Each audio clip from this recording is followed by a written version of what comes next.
In this series of videos, we're going to learn how to create a site model based on a topo survey.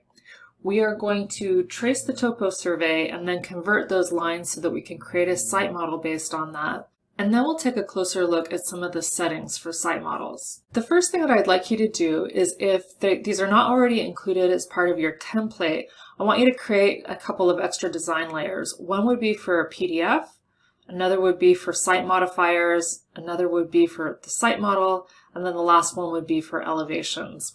So once you have all of those design layers, next we're ready to import the PDF, or in this case it's actually an image file that has our topo survey on it.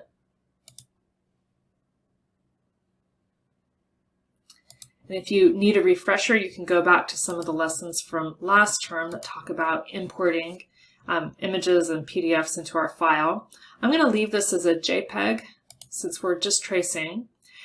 And then the next steps to this is sometimes it can be really hard to always work at an angle, but we also have the option to go ahead and rotate this right now so that we've squared the way that we're looking at this property. Some people prefer to have north at the top of the page. If that's your preference, then you don't need to worry about this next step. But I think it makes it easier if you go ahead and you rotate this so at least a portion of the property is square to the page. So I'm going to come over here and grab the rotation tool. And then I want to make sure that I'm in the standard mode so that I don't duplicate this image file. And then I am actually going to come up here where the dot is because that's a little bit easier to see. That's going to be my first click. My second click is going to be along the line that I'm rotating from. And then my third click, I'm actually going to hold down the shift keys so that my alignment is vertical. And then I'm going to click that, and then it's just repositioned that image file. And then just to be good, I'm going to come over here and under the object info palette for the bitmap, I'm going to change my bounding box to the center, and then I'm going to change the X and Y coordinate to 0, 0 so that I'm really centered on my screen. Next, I need to scale this image. And I can see over here on the property line that this leg of the property is 150 feet.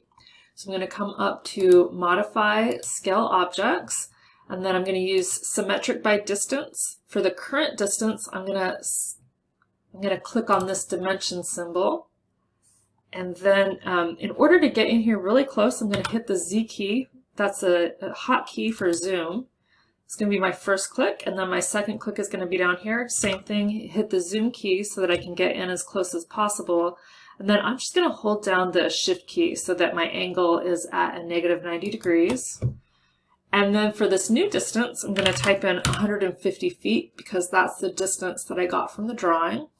I'll click OK, and now my drawing is scaled.